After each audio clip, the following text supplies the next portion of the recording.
I'll mute myself. Sorry about that.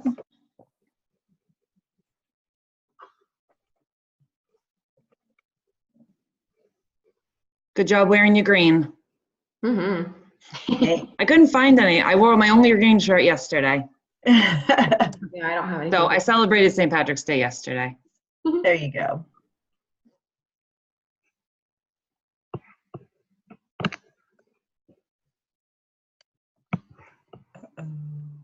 All right, so should we go ahead and discuss our Google Docs? This looks really great, by the way. Good job, everyone. Mm-hmm. Except I will add my own stuff to it. Hey, Felix, let's talk about the Google Doc. Okay, great. Okay, How big's your puppy now? he is 2 pounds, 13 ounces. Oh my goodness. We were talking Yes. about the measurements this week, and we were talking. I was like, my dog weighs about 1 kilogram.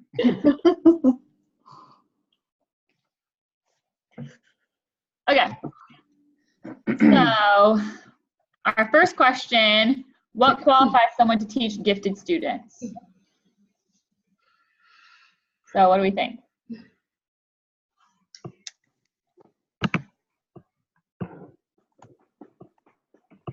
Well, I think we all agreed that somebody who's going to teach gifted students needs training for sure. Yeah, and I think it was in one of the It was in one of the earlier classes that like we talked about if a gifted teacher needs to be gifted themselves. Mm-hmm. I don't think they need to be gifted themselves. They just need to have like an understanding of gifted. Yeah, agreed. It'd be agree. great if they were gifted. That way, like they can like relate like more personally, Mm-hmm. but they don't have to be gifted. Yeah. I think we talked about this, Julie. Didn't we talk about this in our PLC in the first cycle or the Mhm. first 2 cycles? And Yeah. because some people that are highly gifted aren't great communicators of information, or it doesn't necessarily mean they have the nuances of and to be an educator. Yeah. So if you can compensate giftedly in a different area, even though it kind of balances itself out. Mm-hmm. Yeah. I liked the comparison article. I know I like copied and pasted way too much in, but just the characteristics of being flexible, enthusiastic, self-confident, having high intelligence, ability to foster higher level thinking, meeting the needs of social all that flexibility. Yeah. Well, I think I can't remember if it's from the article or if somebody said it, but like just like the personality, like you have to like understand the kids, because like I think of like my kids and like how like sarcastic and like I don't know, just like the different things that they think of, like because I'm not saying like all gifted kids are sarcastic, but just like the way they talk sometimes is like you have to like be like know their personalities and being able to like be patient with them and know like I don't know. I'm just thinking of like the kids that I have that like joke and I don't know. I don't know if that makes sense, but like just being like able to know their personalities and be able to like work with them and be patient and like have those, because like my gifted kids, I feel like it's talking to them is like talking like another adult. Like I have a couple kids who I'm like, oh my gosh, you are 9 years old. Like where is that vocabulary from? Yeah. Yeah, that's what I was gonna say. Like when I've had gifted kids in my class, it's one thing I noticed. For the most part, they are much more mature than the other kids. Yeah. Well, like they're precocious and so witty and Yeah. Yeah. Like being able to take that and not like I don't know, not like be ugly to them about that and like just know that like that's their personality and like be willing to like work with them and Right. Yeah. They're very quirky. Quirky. Yeah. Quirky. That's the perfect yeah, word. that's a great Yeah.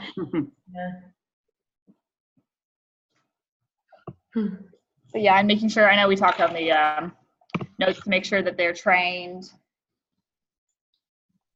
And I also noted in there that I think it's important to remember that those kids will oftentimes like challenge our thinking. So it's important to be open to that. That we're not always having to guide them. Sometimes it's following the child really. Well, Yeah. hopefully their intelligence they're gonna outdo us in many ways. And so being confident enough and secure enough in that process that it's okay for them to be smarter than you or, not have to hang on your every word. Yeah, for sure. Or be willing when they, ask like random questions that you probably didn't even think they were going to ask, but whatever you're talking about has sparked their curiosity about something else and be like, oh, okay, like, let's talk about that. Mm-hmm. Yeah. Or like, I think sometimes I get annoyed when the kids are like, or I'm teaching something and they're like, well, actually, like we did space a while ago, like they all knew crap about space. And they're like, well, actually, blah, blah, blah. And I'm like, okay, thank you for adding that. Let's move on. I don't know, like just know that they're going to know more about stuff than you might on a subject, and that's okay. Mm-hmm. Yeah, I agree. Yep.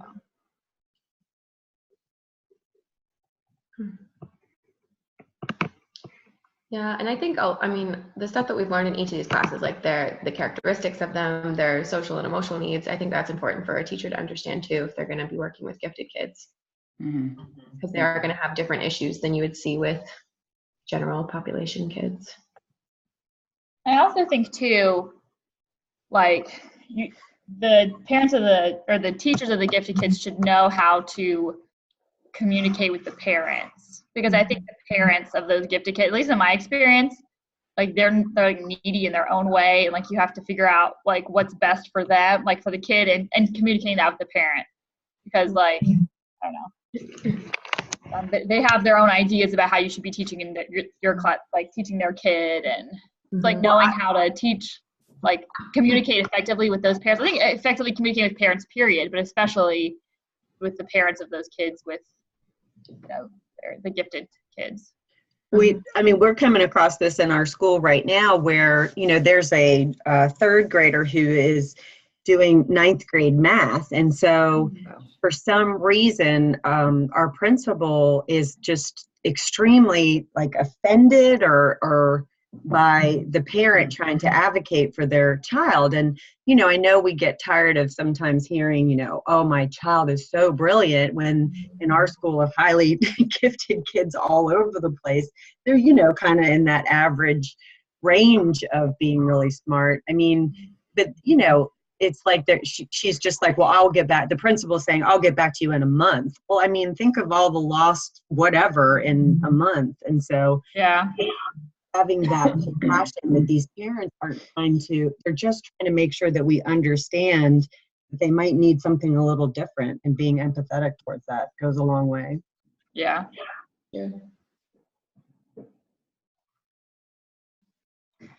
All right. Anything else about that? I feel like we've talked a lot about that. And I like that you guys did a lot of the like specific quoting from the article.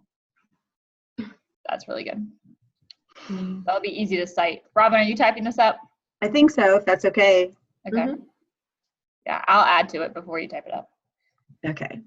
What makes professional development effective? What aspects of professional development lead to changes in teaching behavior for participants? I feel like, your professional development can be, like somebody can have planned it and done this really great thing, but if I go in, like I did the other day, not like ready to learn, and like I was like, okay, well, I'll just use this day to like do my lesson plans and catch up on this, and like that was like a total, it wasn't a waste because I got a lot of stuff done, but I feel like the professional development, like, the planning is one thing, but like how you go into it makes a big difference. Like the attitude you have going into it.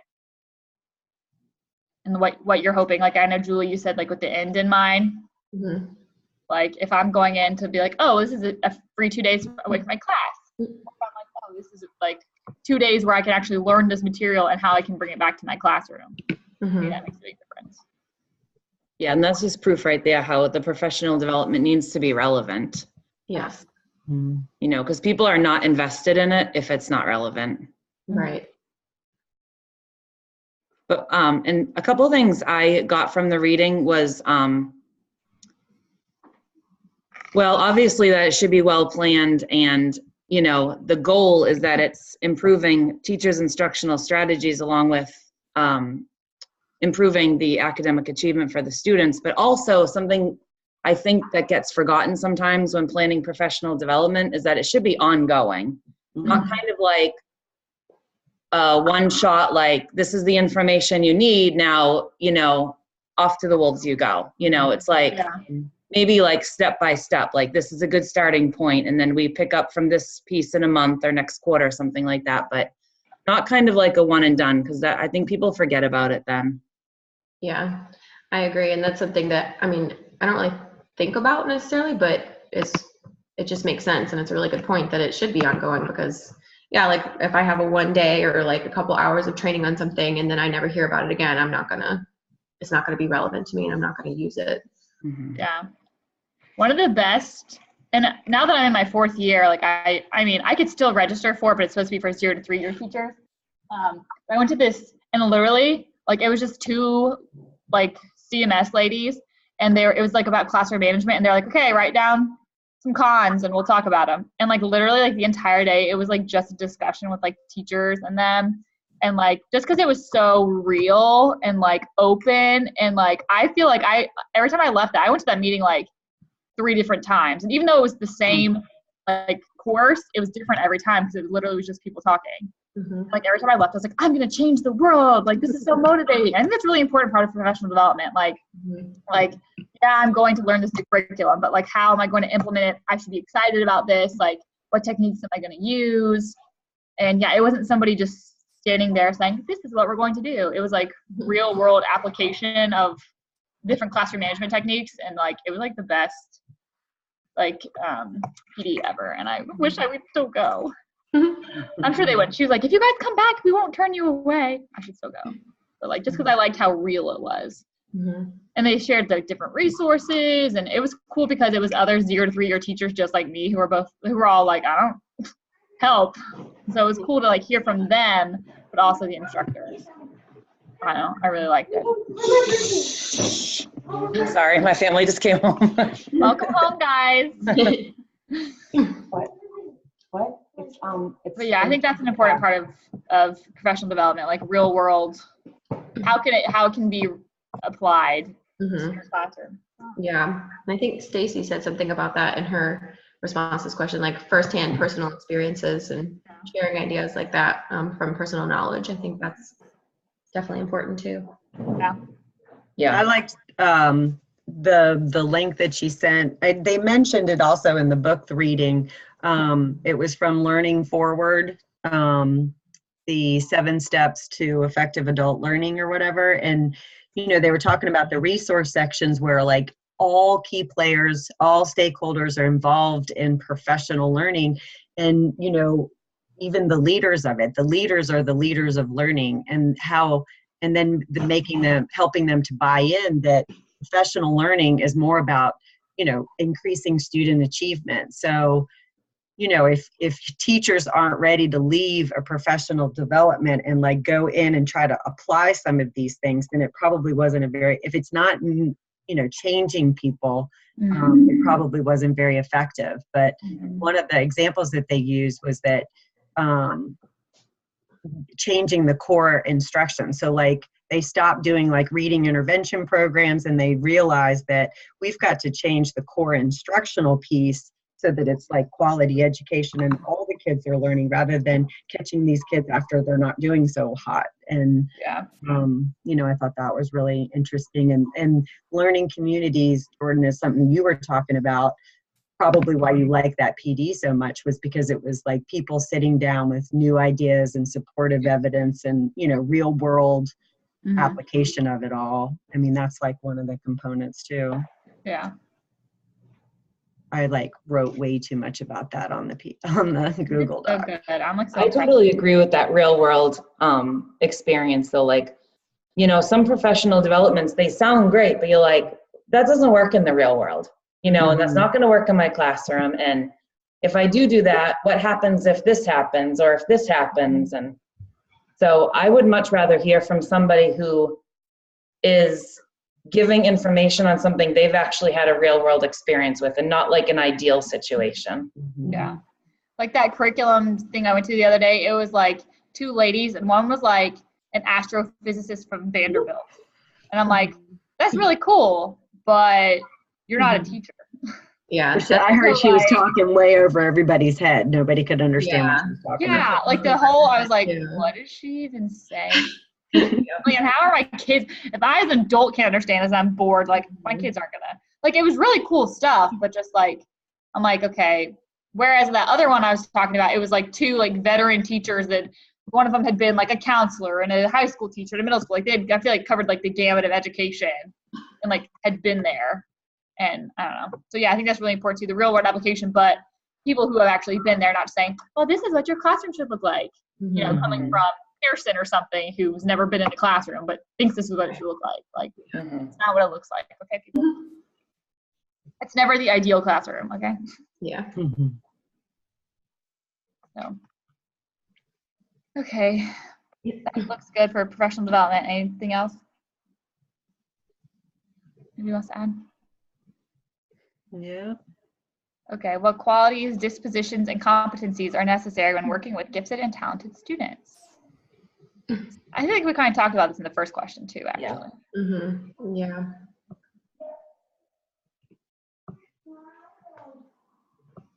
I thought the data from the study, the Hinson comparison or whatever, was really interesting between the actual data between the trained and the untrained teachers, that everything was slightly more effective in all those different categories. I thought that was neat. Yeah. I thought that was interesting too. And I think it's important for, like, when teaching gifted and talented students, knowing what it means to, like, have your kids, instead of, like, because I feel like a lot of teachers are just like, oh, they're smart, give them fourth grade work. Like, I don't think that a lot of teachers are, and like you said, with the trained and untrained, like, a lot of teachers don't know what that means. Like, Yeah. teaching gifted students, they don't know how to best meet their needs. Right. And that makes me think of from the last class about not giving them more work, just giving them deeper work or more challenging work. Because I think that's a thing that people revert back to too, is, oh, you're done with that, here, do this too. Yeah. So. Or like whenever like the kids leave for TD and they come back and they're like, okay, well, you have your TD work to do, and now you need to do this other work that you just missed. So then they're like, more work on top of that.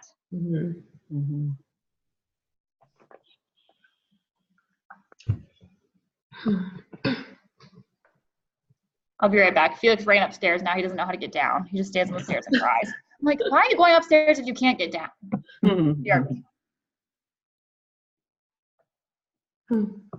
But I think people, like, they need to be, gifted teachers need to be like open to new ideas and not threatened by their students' intelligence, and you know, obviously flexible.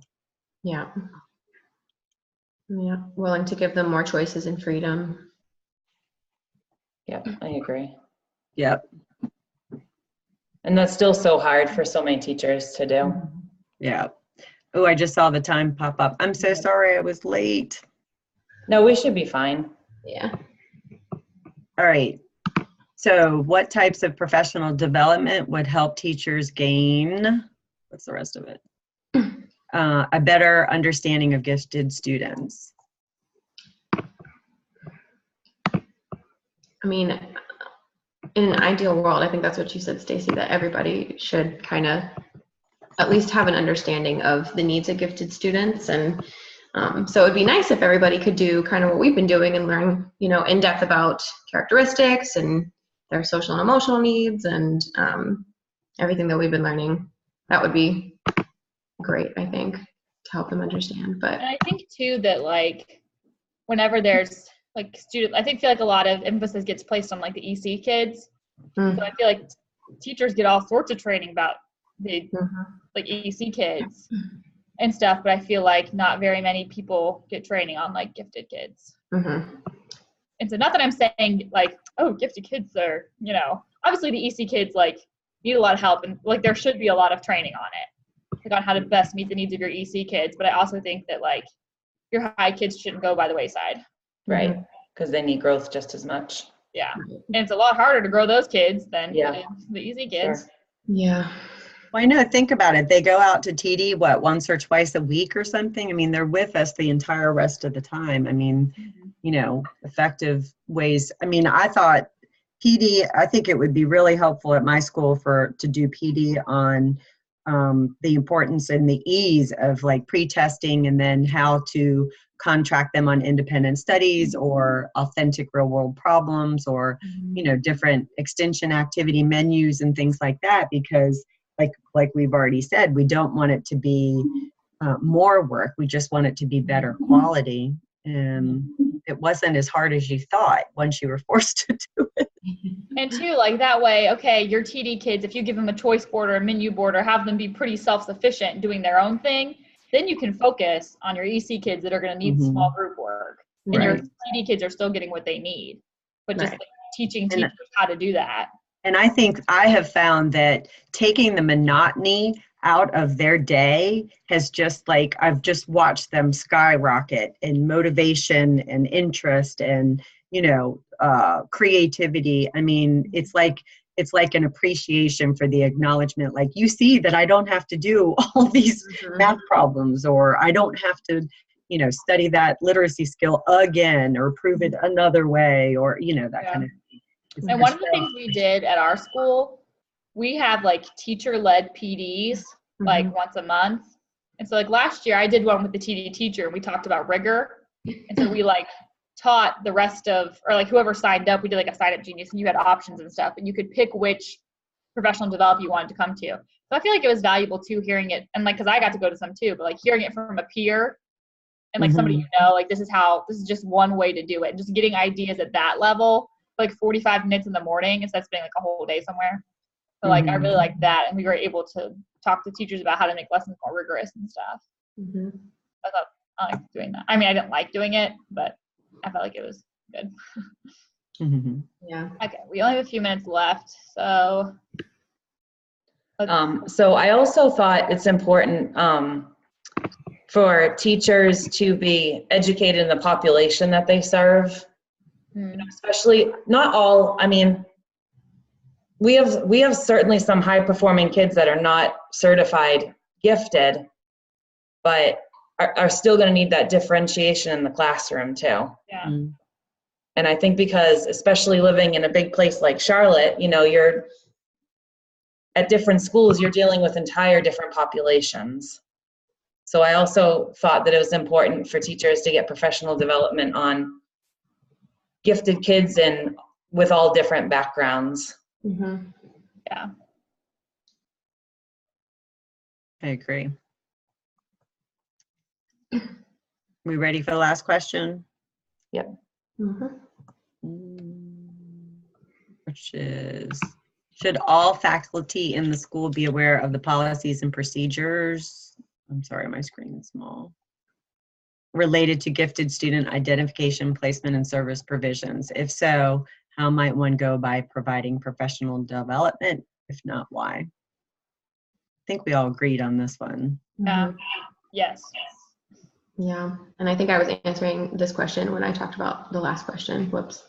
But yeah, I think they should definitely, have at least be a little bit aware of what to look for, because like, I was thinking about my school in particular, because we have the magnet program. So a lot of the teachers in like the general population, they don't care to learn about high ability learners, because once they're identified, they're put in our magnet program, and so they don't really teach them. But there's still those kids that are high flyers that have not been identified. And I think a lot of the teachers, not a lot, but maybe some of the teachers at my school have the attitude that we were talking about before, like, if it's not relevant to me, I don't care to learn about it.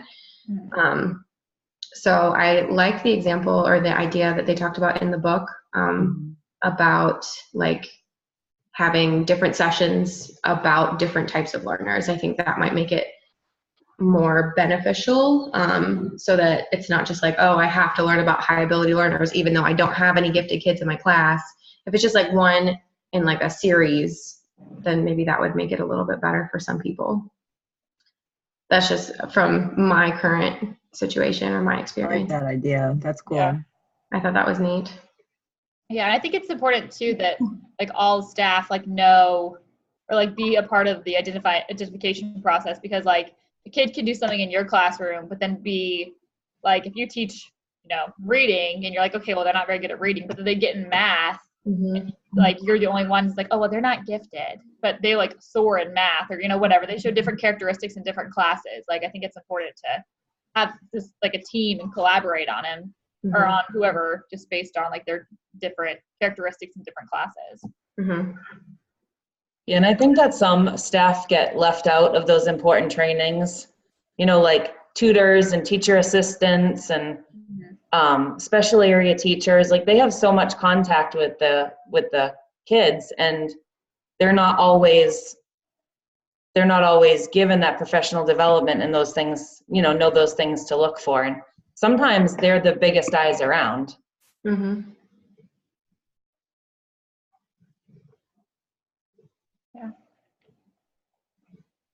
All right. Anything else about that one?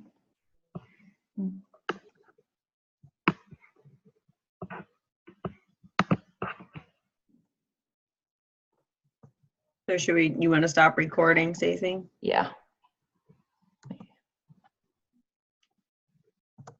Oh, hold on. Hope I didn't cancel the meeting. Okay.